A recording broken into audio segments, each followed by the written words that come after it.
take a walk with me, not like you used to do. Do something different and put yourself in other people's shoes. Open up your mind and open up your eyes and change your direction, change your perspective. Welcome into Other People's Shoes. As you know, I am your host, Neil Matthews. Thank you so much for stopping by. I was going to say walking by. You know, it reminded me almost of like Chicago of old. Like, you remember that song, like, look away, baby, look away. Well, today is one of those days you're not going to want to look away. In fact, you're not going to even want to turn away because we're, again, talking to an amazing new friend that is talking about her walk away moment. Now, let me hear you loud and clear on this. I think wholeheartedly, we all have those moments in our lives where we've just kind of had to walk away, and today is no exception. Help me welcome her in from the great state of Texas. We are big in Texas. Like, I feel like we need to have billboards in Texas, especially Lubbock. We've been there before. We're going there again. We're going to Buddy Holly Museum. But help me welcome in Allie. Allie, how are you today? I'm doing great. Thank you so much for having me on. Absolutely, Allie. Now, I got to tell you, we were doing a little pre-show green room stuff, which I always like. Now, I'm going to kind of put you on the spot. As a mom, you know, you got this new kind of baby. Maybe he's not so new anymore. Maybe he's a little older now. Maybe hopefully he's talking and he's learning some cool phrases like go heels, right? He is learning that phrase. Help me with that. Eventually. We'll get there. So you're not teaching him like go Red Raiders, are you? You're teaching him the proper verbiage, which is, again, go heels. We're on mama and dada right now. We're 6 months in, so. But eventually, we'll get there. Sure. Well, first off, thanks for coming in and giving us some moments today. Now, I got to be honest. When I first started thinking about this walk away moment, you know, social media is so great. People want to dog it sometimes, and I've done that myself. I kind of threw out this proverbial net for folks. A lot of Facebook groups that I'm a part of, you know, looking for guests, and I threw out this net. And I got to be honest, like, it just started flooding my inbox with people. Like, I didn't realize how many people really resonate with this walk away moment. So help me with this. Before we get to that, I got to answer this. So kind of put a pin in that right now. Be thinking about that, marinating on that. I know in Texas, you guys like to marinate stuff, especially steaks, I'm sure. Maybe. Yes. All right. Just checking. But help me with this question before we go too far. What style of shoe do you like to wear? Oofos. What did you just call me? I actually just got into them. They're called Oofos. They are the most comfortable shoes. They're like flip-flops. They're flip-flops, but it feels like you're walking on a cloud. And spell it again for me. I want to hear this one more time. Oofos. Oofos. Now, what color are yours? Because they are kind of colorful. So I got the black and the white because I do fashion markets, and my boss would kill me if I showed up in cheetah flip-flops. She's already not too fond of me wearing the flip-flops. So they look like they could really help your arch too. Yes. So I actually have titanium rods in my back. These shoes are made for me. You know, they're good for, you know, people with back problems. Just got a shot of that. And of course, in Texas, you got to wear those because it's always hot down there, right? It's never chilly. So, I mean, you guys did have a cold front like a while back. I mean, it got down to like 20 degrees or something like that, crazy like that. For us, yes. Yeah, that was cold. Yeah, most people are like 20 degrees. That's every day here. But anyway, so that's a new one. I haven't had those yet. That's a fun little sandal. Yes, so comfortable. Now, no dude shoes. Those are all sandals? They have dude shoes too. I actually don't tell him, but I ordered Barrick. I'm not going to tell him. That's your husband, right? Yes, for Father's Day. He got some new slides coming in because the soles of them are non-existent. So it's time for some new ones. Yeah, we'll just keep that a secret. Nobody else is going to know. We're not going to tell anybody. Nobody's going to know. Well, that's good stuff. Yeah, we like that. We love those shoes. We love being in them. So going back to that original question, when you heard that statement kind of on social media, when you saw that post, what made you want to reply and respond to that question? So it was actually a recent event that I had. My little sister, she just graduated from high school, and I haven't seen her in about 6+ years. And so I wanted to go to her graduation just so she would know I was there and she would know I was there to support her, you know, no matter what. And so I showed up, and basically I got flipped off in the endeavor, you know, and we'll get into that story to why that makes sense that she flipped me off. But it reminded me of the moment that I had to choose to walk away from her and the impact that it had. So whenever you put that post out, I was like, I have the perfect moment to share with this because it was so impactful, but also it was something that recently had just kind of spurred up in my mind again. Well, for you, when you talk about, let's just back up a second. Like, I have friends that in every photo, it seems like they're flipping off the camera. One of my favorite movies movies of all time. Top Gun, not Maverick, the old Top Gun from the 80s. Taking it back. Goose is saying we're keeping up foreign relations. We're giving him the bird. And he's like, I hate it when it does that. Sorry, talking to Charlie, and it's a great scene. Yeah. But this was not a comical thing. This was a very offensive, I'm not going to use the verbiage, but basically F you. Yeah. Right? Like she meant it with some hostility, some anger maybe. Most definitely did. Why would that happen to you?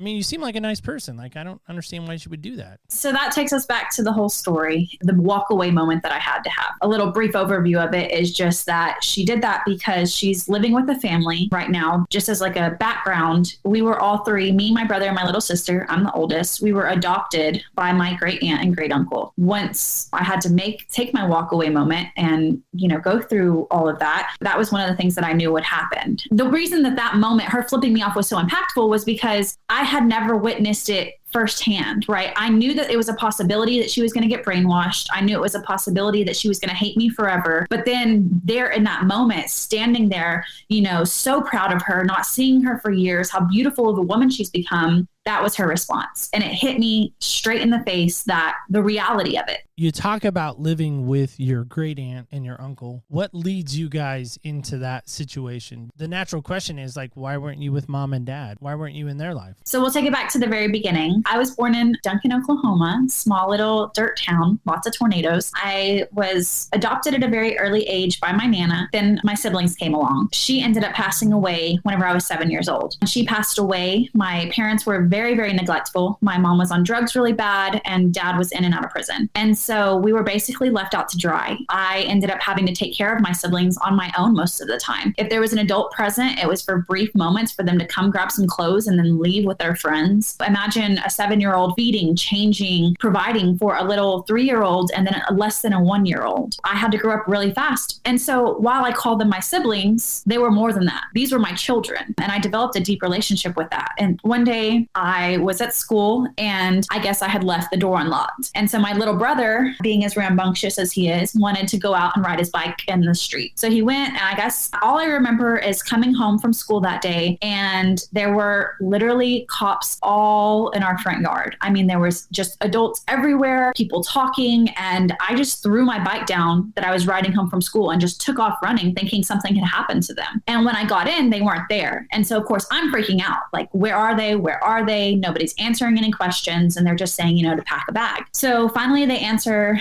we're going to take you to where your siblings are. We're on our way. Anyway, so they take us to this group home, and I am reunited with my little brother and little sister. Then again, I'm having to take on that parent role, because in the group home, within the foster system, there's a huge scarcity of funding. And so when it comes to eating, when it comes to having enough clothes and all of that stuff, it's very scarce. And so imagine a bunch of teenage boys, super, super hungry. They have very limited amounts of foods. Well, the first thing that they do is take from the younger kids, because that's an easy target. So I was having to not eat so my little siblings could eat. There were just a lot of hardships within that. And so that developed a relationship between me and them that was just, that bond was different than a sibling bond. A year into that, my great aunt and great uncle, they agreed to take us all in and to adopt all three of us. And they lived in Texas. So we made the drive and we made the move from Oklahoma to Texas with them. I was still in mommy mode. I wasn't giving them the opportunity to parent. I was trying to do all of that myself. I was trying to do the feeding, the, putting them to sleep, the changing, all of the things. And so they were really confused with that. Eventually I did settle in and I got a little bit more comfortable. I gave them some more leeway to be parents, but it was really hard for me to do that because, these are my children, essentially. Moving forward, I thought that this was the best thing that could have happened to us. We had a roof over our head. We had enough food to eat. Everything was going wonderful until we learned about my scoliosis. So that's why I've got the titanium rods in my back. When I learned about the scoliosis, it opened the door for the next path. So essentially it gave my uncle an excuse to come in every morning and rub my back. That eventually turned into him, rubbing my back, to rubbing my legs, to coming in every morning and molesting me. And in that moment, you have to remember, I was a foster kid. I had a broken home. So I didn't know what fathers were supposed to do to their daughters. So this was just something I thought was normal. And I think he took advantage of that ignorance that I had. And then as I got older and, we started hearing more about your no squares and all of that good stuff. And he started telling me, just know if you tell anyone, you're going to get ripped away from your brother and sister again. And so that was another big target of, obviously my siblings were everything to me. I thought by allowing him to do this to me for 7 years that I was protecting my siblings, because if he was doing it to me, they were safe. They had enough food. They had everything that they needed. So at the end of the day, they were safe. Whenever I got older, I was 13 years old,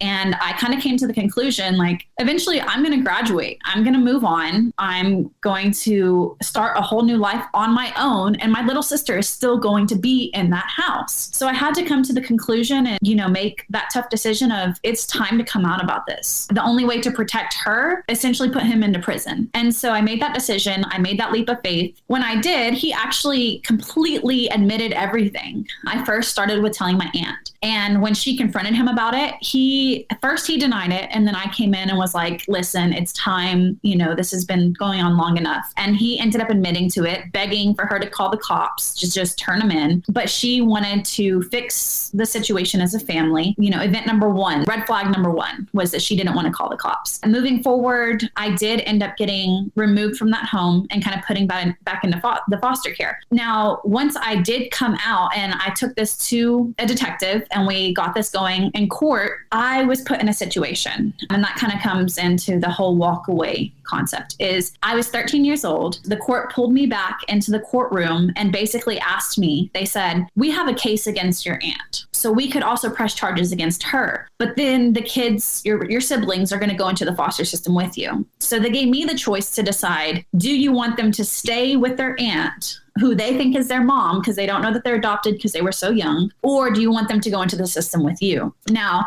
looking back, I know that I made the right decision, but also looking back, they shouldn't have given a 13-year-old, any chance to make that kind of decision. At that time, my aunt and my entire family was begging me to not go through with this court, to not go through with the trial, to just say I lied. Believe it or not, the entire town thought I was lying because he was a federal officer and he was also the pastor at our church. And so it was easier for them to believe that a foster kid, a troubled foster youth, was just acting out than it was to believe that someone that they looked up to in their community and who was a federal officer and a pastor could have done that to a little girl for so long. I had just everyone coming at me from different directions saying, don't do it, manipulating me, trying to persuade me, saying, it's going to be so hard on you. Trial is going to be really hard and everyone's going to look down on you and you're never going to have an easy life if you do this, just all the stuff. In my mind, my main goal, my main initiative was to protect my siblings. And so at the end of the day, it wasn't about how hard it was going to be on me, but rather it was about what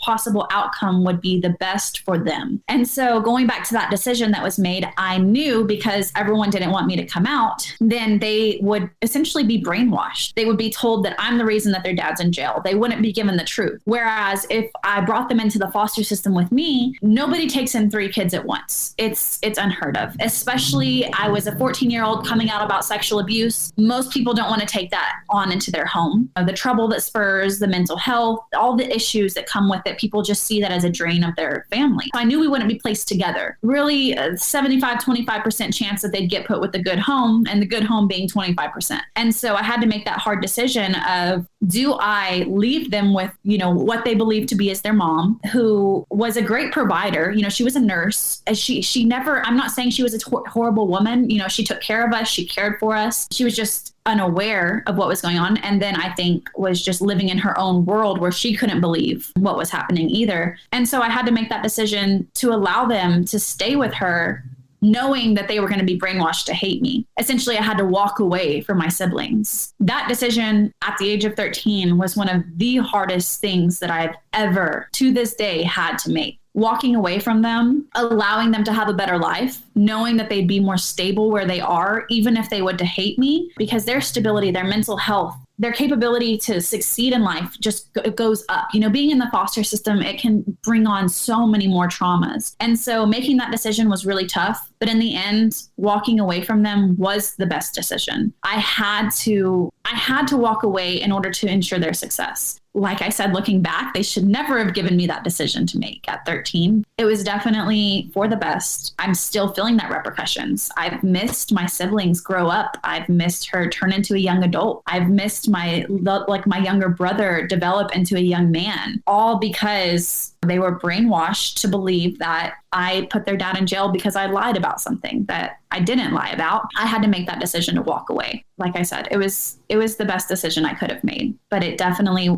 has had a huge impact on my life. How does it feel knowing that people think you're a liar? I think that that's actually been a benefit for me in my adult years, because I had to learn at an early age not to care what people thought about me. I had to make the decision to recognize my truth and my reality and separate it from others and allow them to believe what they wish and understand and develop the understanding that they have a different perception. They have a different story going on in their head. And oftentimes people create their own story. They create their own reality that they want to see. And while, especially when I was going through the trial, it was very difficult because I just couldn't understand. Like, think about it. I'm a little girl, bright-eyed, bushy-tailed, little pigtailed 7-year-old girl coming from nothing, coming from scrap food, coming from starvation, coming from a group home, getting placed into this amazing home with this pastor. He's a federal officer. The wife is a nurse. I've got abundant food. I've got a home. I've got everything that I need. So why? What would be my purpose of lying? I just couldn't wrap my head around how they could believe that I was lying. You know, it just didn't make sense to me. As I got older, like I said, it benefited me for my future, because now I don't even think twice about people's perceptions of me or their ideas or their concepts. It's all about keeping myself where I am, keeping myself centered, and knowing that I am who I am. I know what I know. And at the end of the day, you can't change other people's mindsets and you can't change their perceptions. You can help try and alter them, but they're going to believe what they're going to believe. So it benefited me for sure in the long run, but definitely in that beginning stage when I was going through the trial, man, it was hard, because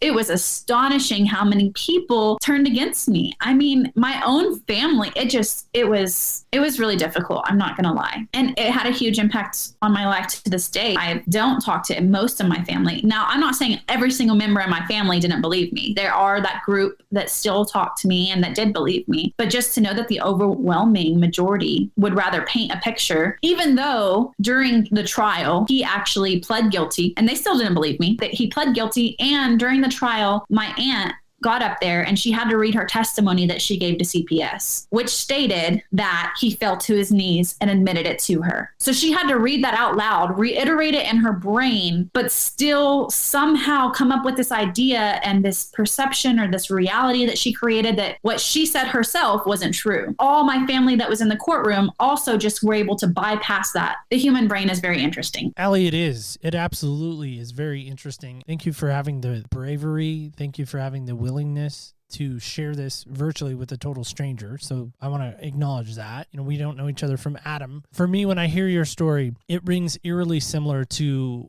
what happened with my cousins. They were sexually abused by their dad. They were put in foster care for a while. And then my parents, my actual birth parents, took them out of foster care so they wouldn't have to be there any longer. And for years now, there have been family members who have insinuated that, I call them my sisters because it's easier for conversations. Cousin seems distant, sister seems more close, if that makes sense. My sister Brandy, who was the one that was offended the most between the two of the girls. Now, my other sister Angel doesn't remember a lot of it. She's blocked a lot of it out in some respects because she was a little kid. But Brandy does remembers it very well. And in that respect, your story seems very similar in that respect, because people have said to me and even to Brandy, I would even believe that she lied. And they were in a very similar situation. Like, their dad was using drugs. They were bouncing around from house to house, living in very poor means. He didn't have a lot. They would shoplift from 7-Eleven. They made friends with the Subway lady to make them sandwiches for free. You know, they shoplift feminine hygiene products to have that need,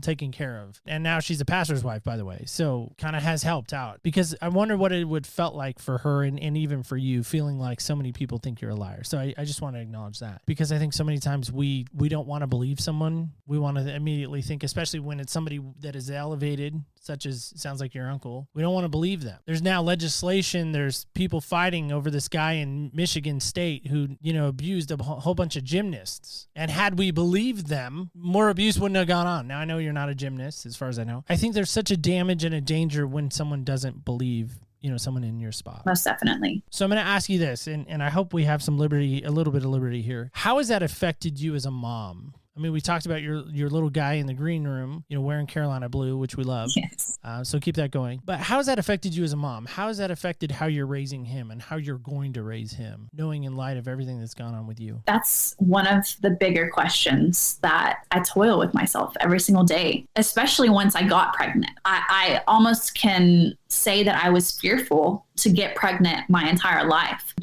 not because I personally wouldn't take care of my child, but because I was so selective of who I wanted in my life because of what I had gone through. And so when I found out that I was pregnant, most people are just elated and excited and so ready. I just started overanalyzing everything. I would say it impacted my relationship in a lot of ways because I started asking questions or kind of like doing little tests, like aggravating when I shouldn't have aggravated, just to see what the response would be.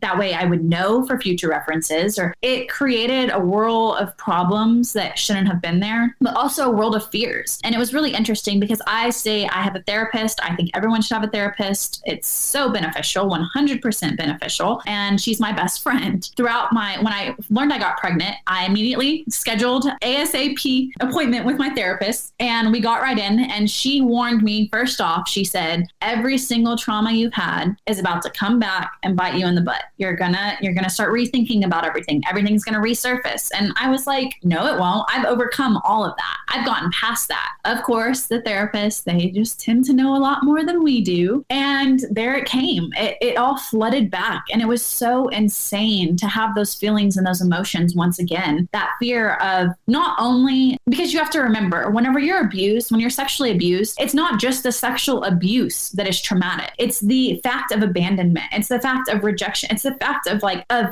trust. Someone that you trusted to take you in, who you see as your father, who takes care of you as a father, has now just diminished your concept and your idea of what trust should be, because someone that should love you unconditionally and should provide that stability for you has now shattered it. For me, I was more worried in a lot of ways that I wouldn't be able to provide that stability because I was never shown it. I was so scared that I wasn't going to be stable enough to provide for him. And then obviously the number one thing was I was so worried about whether or not, and this thought, and it's so wrong of me because Barrick is one of the most abundantly giving and loving fathers I've ever met in my life. I was questioning everything about how he was going to parent, what was going to happen, if he was going, to continue that cycle of abuse, because I know for a fact I wasn't, but that fear always resonated within me. And so of course, when you're pregnant, you're supposed to be stress-free and everything's supposed to be like rainbows and butterflies. And my pregnancy was just constant thoughts of fear of the future. I think that it definitely had a huge impact on the pregnancy itself. But now that baby's here and I've had all those tough conversations that I had to have as far as I don't want to repeat this cycle. One, but two, also, I think that in some ways, God knew that he needed to give me a baby boy. Because I think if I were to pop out a baby girl, I think that all those fears would have just been amplified. Not to say that little boys haven't. I know that is statistically, it is a thing. It happens. Little boys are also go through those sexual abuse, but just higher statistics. And just because I guess it would resonate with me more because I was a girl, I was terrified before, especially taking it back to my ultrasound, right? The day I was going to find out. It's so sad to me that I was just sitting there clenching my fist and so sweaty because I was worried about it being a girl. And that is so wrong. I shouldn't have to have those thoughts or those emotions. I should have just been excited to find out. But instead, that trauma was still there, lurking. Fast forward, baby's here. Ready or not, he popped out. I never thought I was going to be prepared enough or ready. From the get-go, I have been super blessed with an amazing father. He just loves that baby like no other. And so that helped reduce my worries for sure. Now, whenever I think about the concept or the idea of letting my son, when he gets of age and older, go spend the night with people, that strikes a fear in me. Every single morning, I would have to endure this abuse. So the only time I didn't have to endure it is if I had friends over. Now, looking back, it was so wrong of me to invite friends over into that atmosphere, knowing what was going on. It was almost a way for me to just kind of have a day of relief. And knowing that I was inviting my friends over, their parents had no question to let them come over because, oh, the dad is a pastor and he's a federal officer. So of course it's safe. Just knowing that, it's like you never know who a person truly is. So thinking about sending my son to go stay the night with someone, even if I did my little background checks on their parents, he didn't have a criminal record. He was a pastor and he was a federal officer and an astounding citizen within Big Spring, Texas. And it just, you never know who a person is. And so that resonates with me too, is there's so many things that I haven't gotten to yet because he's only 6 months old, but definitely those thoughts just race through my head. I think a lot of parents have, thoughts about how to raise their children. I guess my worries just they come from a place of trauma from the past. And these are things that me and my therapist talk through all the time. They're not feelings that are just unreasonable. It's definitely something that's impacted that for sure. And will probably continue as I continue on the journey with this little child. I just think so many times first off, again, thank you. I can't say that enough. Thank you. Thank you for that willingness to just share that. Because I think so many times people suffer and live in silence. We hear about that. We have commercials. There's campaigns about that. And we're like, yeah, nobody's really suffering in silence. That's not a thing. It's like, no, it is a thing. It's a real thing. Yes, most definitely. 100% it's a real thing. And I know people would probably, if their halo's on a little too tight, would probably push on that. Like, you brought your friends into the danger zone. You brought them into the lion's den. But it's like, listen, that was a huge support for you too, I would imagine. Those friends, whether they knew that or not. They didn't realize that they were kind of saving and protecting you in a lot of respects. I'm curious about this. You mentioned the fact that he is a pastor. How has that shaped your faith? How has that made you look at God? How has that made you view even father figures? I know you kind of touched on a little bit with your husband now. How did that shape you as a woman? We'll start with the past before we go to the present. In the past, I had such a negative outlet on just the idea, the concept, even the theory of the church and what it meant. It was so hard for me to sit in church, listen to him speak, watch everyone praise him, know what he was doing at home. And so I'm not saying I never felt a connection to God, because I always kept that connection. But the idea of the church really, really was hard for me to wrap my mind around. Now, let me backtrack and tell you that I was a Seventh-day Adventist. So if you don't know what that means, it's a denomination that goes to church on Saturdays. They have very strict beliefs. There's certain things. There's a lot of things we can't eat. No wearing jewelry, no makeup, lots of rules. You're not allowed to do anything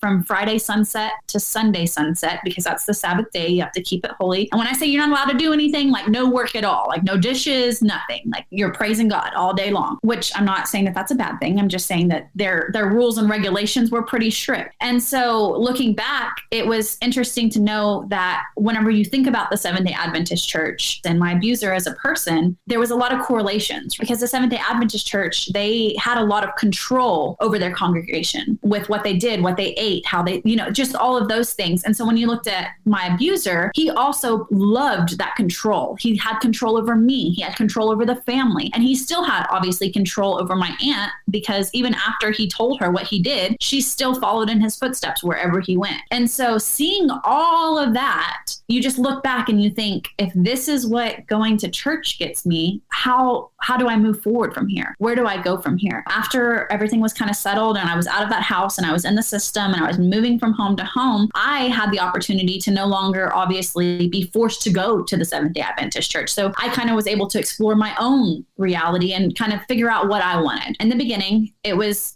tough for me. I kept my relationship with God, and the homes that I was placed in, they went to different types of church, Baptist and non-denominational and different things. And so that was my eye opener. I went from a church that was very strict and very interesting in many aspects to a much more lax version of how you worship or how you do things, or going to church on Sundays. And you have to remember, I was brainwashed at an early age to believe that Sunday goers were going to hell. And so it was really hard for me to make that transition too. But all that to say, I struggled deeply in the beginning. I even went through a phase where I decided that God didn't exist. Because if he did, why did he let me go through all of that? One of the things that pulled me back from that little slip up that I had and that dark time that I went through while I was being abused, while my abuser was doing all of these things, he would have moments when I got older where he would ask me, do you want me to stop? A lot of times I was scared to tell him the truth, but one time I worked up the courage and I was like, yes, I do. And so he did. He stopped for 3 days. And on the 4th day, he came back in and it started up again. And on the way to my softball practice, he told me, he was like, yeah, that there was a little voice inside my head. And they told me you were just playing games. You were playing hard to get, that you really wanted me to do this. And that's always resonated with me because at the end of the day, who was that little voice? And if there is evil, then there is the opposing. That little voice was evil speaking to him. So at the end of the day, if I believed in one, then I had to believe in the other. And from there, I was able to rebuild and recreate a better relationship with Christ and kind of redevelop that for me. And meeting Barrick really helped me as well because he is very strong in his faith, but he also has the same outlook that I have. We do a lot of like online church type stuff instead of like in person. I think that's been easier and better for me just to like re-expose myself. It definitely impacted me for a long time. I had to redevelop that love. And it was so strange, the shift that happened, because you go from being like almost developing a hatred, like not saying that I didn't believe in God, but more so I was angry at God because I was like, I was a child. How did you let me go through so much as a kid and then allow for my, like a pastor to do these things to me? I definitely was able to kind of bring it back full circle and realize that that mess was supposed to turn into a message because like you said, so many people go through this on a daily basis, but not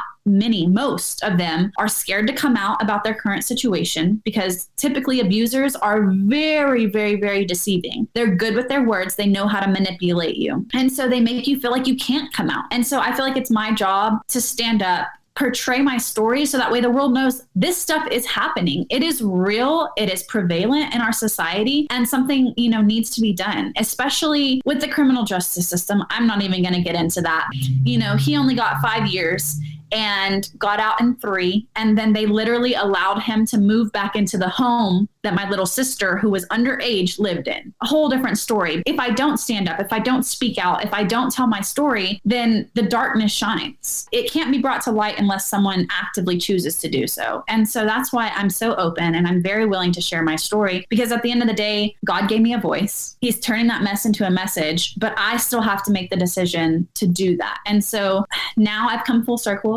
I'm very connected with Jesus Christ and it's a whole new realm, but it was a struggle to get back to this point for sure. It was not all fun and games.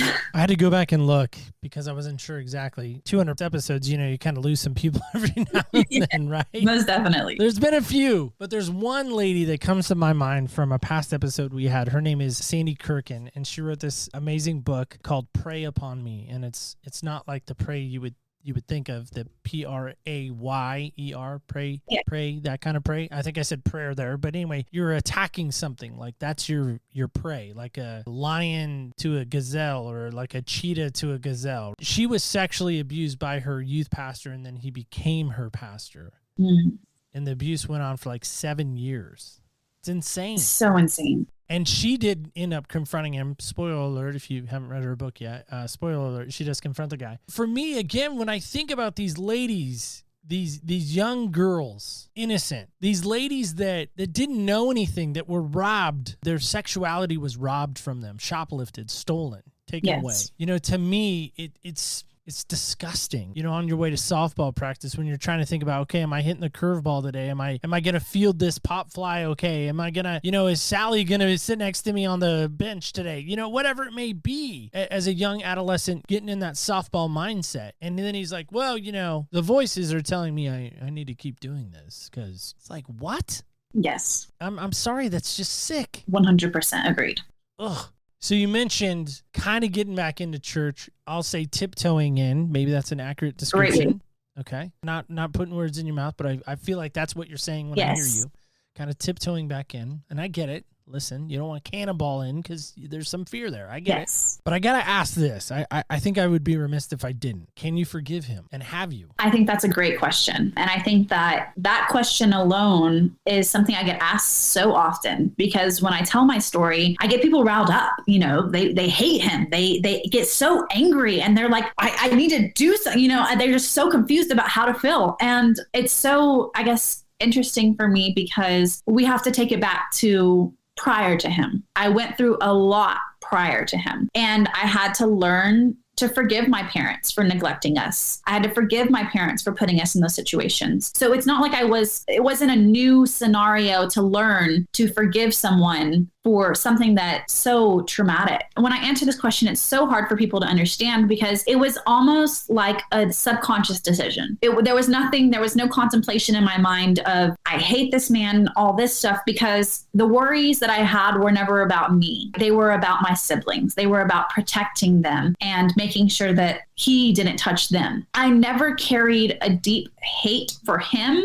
until I came out about the abuse. We were going through the trial. He was out of the home. And so he wasn't allowed to be, you know, living in the home with the kids. They would go to church together as a family still. He wasn't preaching at this time. They had some guest speakers coming in. And I went to church because I had heard that he was still going to church with them. I showed up to the church and I sat in the back, and they were a few pews in front of me. I guess my little brother saw me first. And so he turns and immediately tells my uncle, you know, I guess that I was there. And so my abuser turns back and looks at me. He winks at me, smiles so big, and he turns back and he gives Mia, my little sister, the biggest kiss on the forehead that, you know, and then looks right back at me and just stares at me to make sure I saw it. That's when my hatred developed for him. It wasn't because of what he did for me, but it was just that action of, hey, I'm still winning. And in those times, that's when I, you know, developed that hate, that anger, that fury. But then after we went through the trial and he pled guilty, convicted for 5 years. After that, following that, I had to make that deep decision because, you know, now no longer is he a threat to my siblings. This is a big lesson that I had to learn, because at the end of the day, if you don't forgive someone, if you allow for that hatred to bottle up and you allow for those feelings and those emotions to stay with you,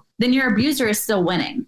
Because they still have power over you in a certain way. They still have power over your thoughts and your emotions and your feelings. So for me, by forgiving him, I was releasing his power and his hold on my life, because he no longer could determine whether or not I was going to be successful in life. He couldn't determine if I was going to hurt or be that little girl who cried in the corner. Because for me, it was about that forgiveness led to me overcoming. And so the one thing I never did, though, was forget. And I think that those are two different things. I definitely was able to forgive him in order to move forward with my life, but I never forgot what he did. Most definitely, it still plays a huge role in my life, my scenarios, even with my son, like we talked about. But I did release that burden and I was able to forgive him. It just, as the years have gone by, especially now, because he just got out of prison last year. And when I was told that he was placed back in that home with my little sister, even though she was underage, a lot of those feelings resurfaced. So the forgiveness, obviously, I guess, was one of those things that it was like, okay, you're no longer a threat to my siblings. And then once he got out, the state decided it was okay to put him back in that home. I definitely had to go through that process again of just removing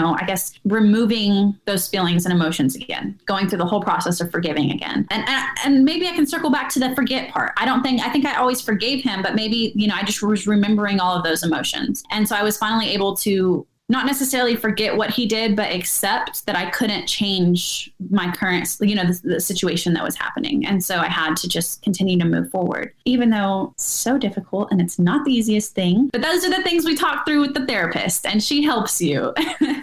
I just applaud. I applaud your willingness. I applaud your willingness to even forgive. And I'm trying to think of like the hardest person I've ever had to forgive. And could I do it in this moment, even in this moment with you? It's hard.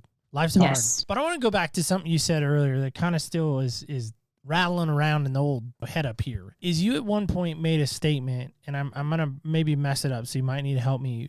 But you were just talking about the fact, that your parents had kind of left you. Nana kind of takes you in. She passes away. Aunt and uncle then pick up the torch in some respects and then bring you in. You just feel like you've maybe been passed around. Like, I'm curious about this for you. Is there a sense of like, I'm not enough? Is that something you've ever had to walk away from as well?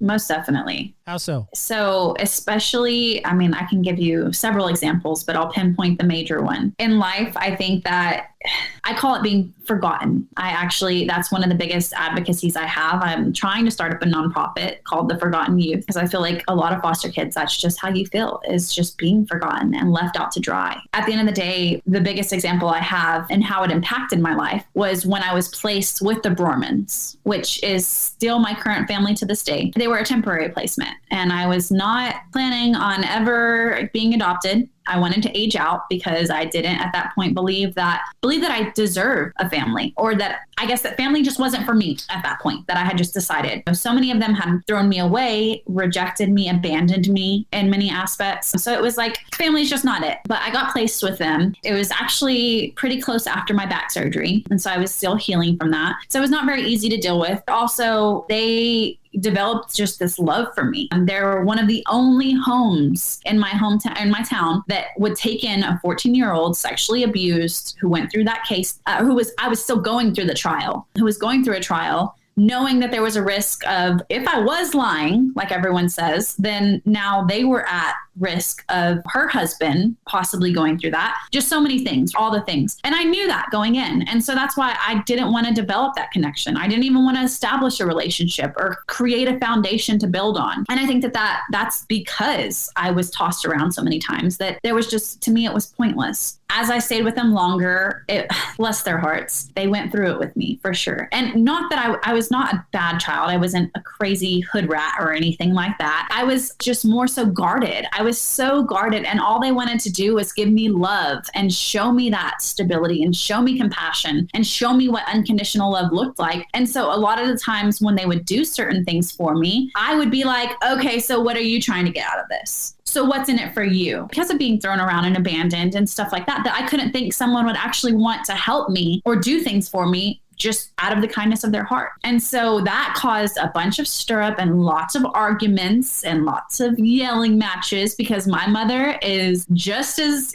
outspoken as I am. I love her to death. For sure, in the beginning, we went rounds, but it wasn't until I had an argument with my dad and he came in and he broke down in tears and was like, I don't know how to get through to you that we're doing all of this because we love you. It just shattered me. It's so crazy that I couldn't make these connections myself, that I was having to literally go through all of these questions in my head and analyzing situations and, oh, they're doing this because they want this, or, oh, they're doing that because they're getting money from the state, or just creating excuses for them. And for him to literally, a grown man, to break down in front of me and say, I love you. I'm doing this because I love you. It was just such a turning point for our relationship, for, everything. And I think that's the main example I can give of how it impacted me. I got super lucky and I was super blessed that I was placed with them. A few months later, that they actually asked me if I wanted to be part of the family. And they asked me if they could adopt me. And that moment was just, I'm getting chills right now. It was so overwhelming for me, because I couldn't believe that someone wanted me, that someone wanted to add me to their family, to give me their last name and to love me. To this day, they're my family. I love them to death. We've been through it all. They're amazing grandparents, and they are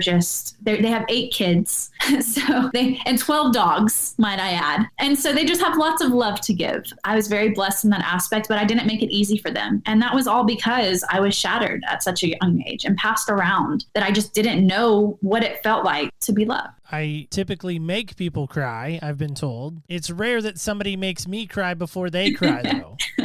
I'm getting teary-eyed just hearing that, dad on his knees, begging you. I don't want anything. I just want your love. It was eye-opening. I bet. I'm going to give you an opportunity. We've been kind of hinting around at the fact that you're in Lubbock. Now, here's the thing. You graduated college in Texas Tech too, right? Which is kind of amazing for a foster kid to get out of the situation, get out of the system, to make, I know it sounds silly to say it in this respect, but to make a life, to have a life outside of all of that crap. It is. Just crap. Pretty impressive. I want to compliment that as well. So have you been to Red Raider Stadium? By the way, it's Jones AT&T Stadium now, apparently, so we got to throw that in there for them. You've been there. You've seen a few games there. Maybe Patrick Mahomes was going to school there when you were there. I don't know. Yes, he actually was. I actually had a class with him. It was a philosophy class. I learned that he was dumber than bricks, but...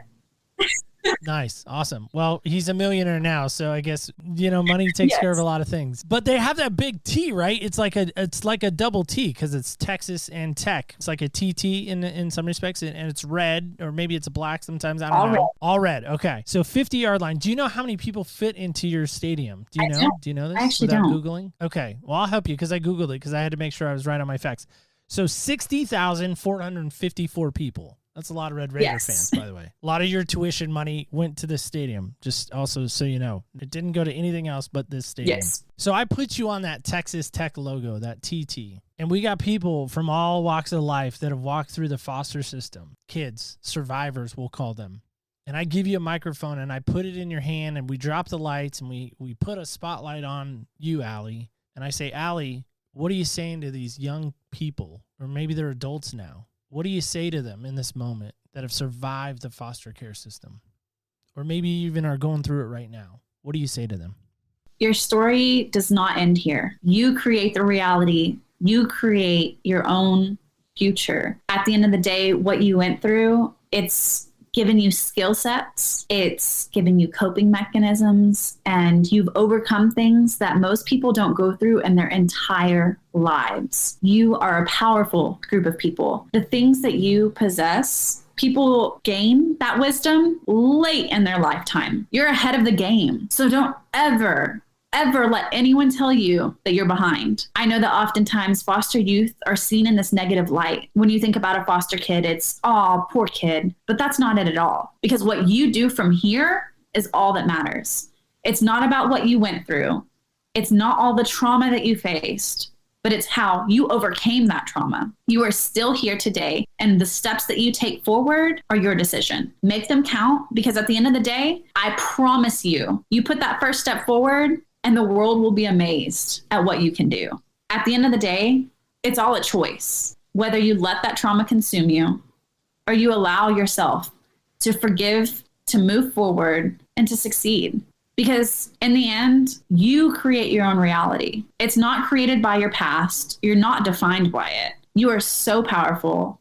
You are so worthy. And you're very strong, stronger than you know. Typically, when you tell your story, most people don't even know how to react because they have never been through any of that. But the fact that you got through it, the fact that you're still here, that's all that matters. Because those steps that you take moving forward, that's where the impact happens. That's where you create your story. Your story does not end where your trauma begins. Your story ends when you tell it to. You create those steps, and you create and blossom into that flower that you are. That was gorgeous. Well said. But I got to push on that. Yes, go for it. Let's do it. Would any of them believe you? So I actually mentor foster kids here in Lubbock. I don't know if any of you listening know this, but Lubbock is, and it's the reason that I chose Texas Tech. I was actually supposed to hook them instead of wrecking them. I was supposed to go to Austin. That's where my dream school was. And I had actually enrolled, gotten accepted, had my dorm ready. And then I did some research. And I learned that in 2016, Lubbock was the #1 for child abuse in the state of Texas. Still today, in 2022, Lubbock is still the #1 for child abuse. It's what brought me to Lubbock because I thought I could help more people and make a bigger impact here since there was such an issue and such a problem within Lubbock. And we're still there. The numbers are still resounding. So that obviously led me to mentoring foster youth. I work with a program from Buckner, and we help transitioning foster youth. We educate them on scholarships, how to obtain free college, steps to take, and how many scholarships and grants are out there for you, and kind of encouraging them. Now, let me tell you the story. Whenever I get there, the fun part is we don't tell them that I was a foster kid. We just tell them that I'm there to, give them some knowledge for their future. Most of them write me off immediately. They don't want to hear a word I have to say. But on the second day, I get to come in and I get to tell my story and say, cool, yesterday I gave you some knowledge. Now I'm going to give you some realness. And I tell them what I've been through. I tell them that at that time, especially because I just graduated in May, I would tell them I was currently attending college, but I graduated, woot woot.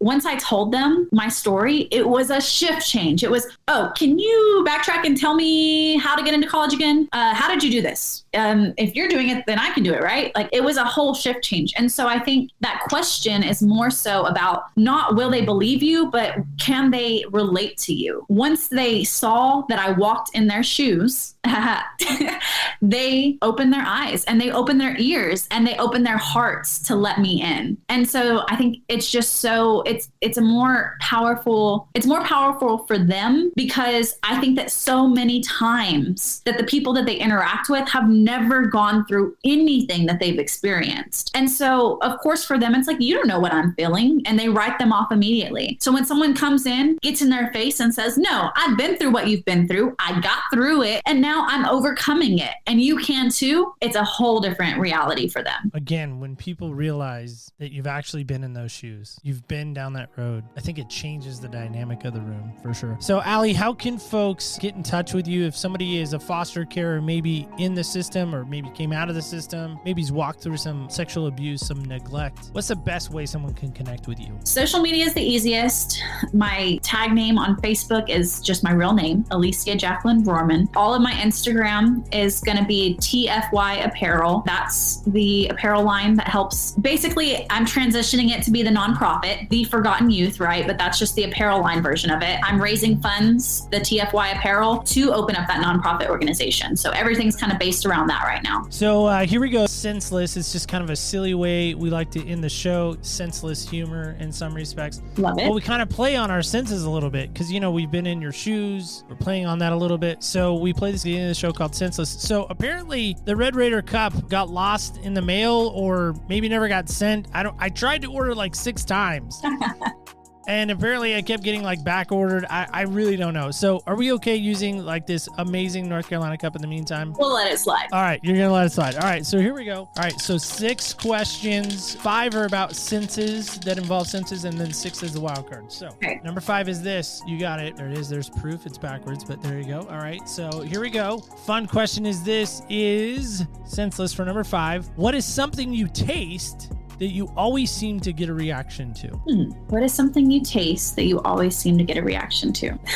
Well, I mean, for starters, spicy food and I don't get along at all.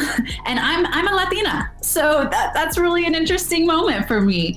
As much as I love jalapenos, every time we taste those things, the reaction is not what I hope for. The taste is great. Flavor is great. The reaction in my mouth and swallowing is never fun. So it's the spicy food that you always seem to get a reaction to. Spicy food. Well, Allie, again, thank you so much for coming on. Really appreciate you. Really appreciate your story. Thanks for giving us a few moments today. Again, I want to say thank you. I know I've said that like 1,000 times. It's worth saying because I think even though you've been shattered, you're not done and there's still more to come, right? Exactly. All right, guys and gals, kids and campers alike, that's our show. That's it. But I want to ask you a question before we get out of here, and that's this question. How many of you have had that shattered moment, that walk away moment, that moment where like, I gotta go. Hashtag I'm out. Like I'm done. It was bad for me. It's no good. I bet we've all had that moment. But I want to emphasize this point. Even though you've been shattered, even though you've been broken, are you allowing that shatteredness and that brokenness to continue to paralyze you? Or, like my friend Allie, are you saying, okay, deep breath. Let's go. I'm not going to stay here. I'm going to cry. I'm going to lick my wounds. I'm going to put some Band-Aids on and I'm going to keep going. I'm going to do whatever I can to keep going. And here's the best part. I'm going to hold your hand along the way and I'm going to drag you if I have to with me because I can't stay here anymore. Come on, let's go. Let me know if you do that. Let me know if you have that walk away moment. Let me know if you've had that shattered moment where you too have had to walk away. And sometimes it's okay to walk away, by the way. It is okay sometimes. Sometimes it's okay to stay. But in this moment, I think we can clearly see it was okay for her to walk away, considering what had happened. So let me know. You can let me know. OPSpodcast.com is a great place to let me know, or OPS Podcast Show under Instagram, Facebook, and Twitter. And of course, last but certainly not least, do not ever forget this. Remember, when you walk in other people's shoes, you really do get a different perspective on life. Thank you so much for listening, and stay tuned till next week when we walk in other people's shoes.